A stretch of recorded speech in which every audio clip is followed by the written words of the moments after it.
Hello, let's talk about 3 must-know checkpoints if you plan to give up your green card. First point is, does your US bank let you keep the account in the United States? You want to check it before you give up. You want to check it before you go out from the United States, because once you go out, it's going to be hard for you to find alternative financial institution that lets you keep your account. In fact, many financial institutions would have hard time in letting you keep your US account once you become a US non-resident. So better check it before you go out. Okay, and this is true for not just for the bank, but also typically for your investment brokerage account. Okay, let's get to number 2. Have you been in federal tax compliance for the last 5 years? Why do I ask this? It's because when you give up your green card, you need to answer a question that IRS is posing on you. Have you been in a federal income tax compliance for the last 5 years before you give up your green card?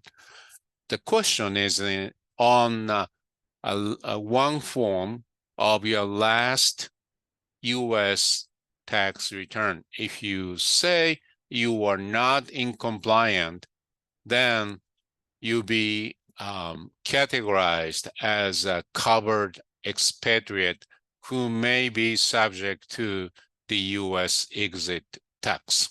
And there is a way for you to cure issues with the IRS before you give up your green card, so that you can avoid being characterized as a covered expatriate.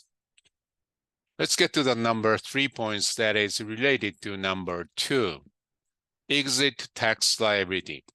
Not just 5-year federal income tax compliance, there are other 2 criteria that would put you into the category of covered expatriates.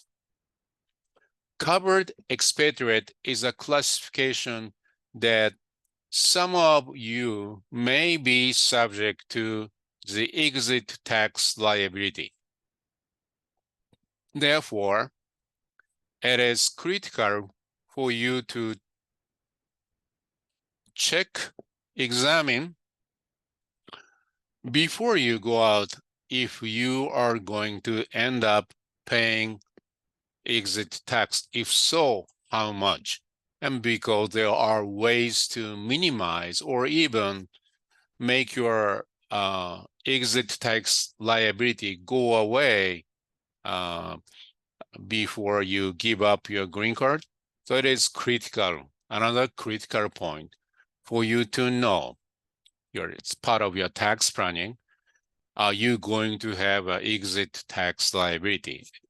The other 2 tests that put you to a covered expatriate category is net asset test.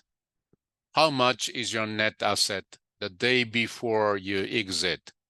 Is it equal or over $2 million? If so, then you are covered expatriates. The last test is your average federal income tax liability test. If you exceed certain figure, and the figure changes every year because of the inflation, but if your average exceed that amount, you'll be categorized as a covered expatriates. So these 3 points are essential must-know checkpoints if you plan to give up your green card. If you want to talk to me or talk to us on an online complimentary meeting, follow the link, enter your information, and schedule your meeting. It just takes probably 2 minutes for you to set up a meeting with us. Thank you. Have a wonderful day. Bye.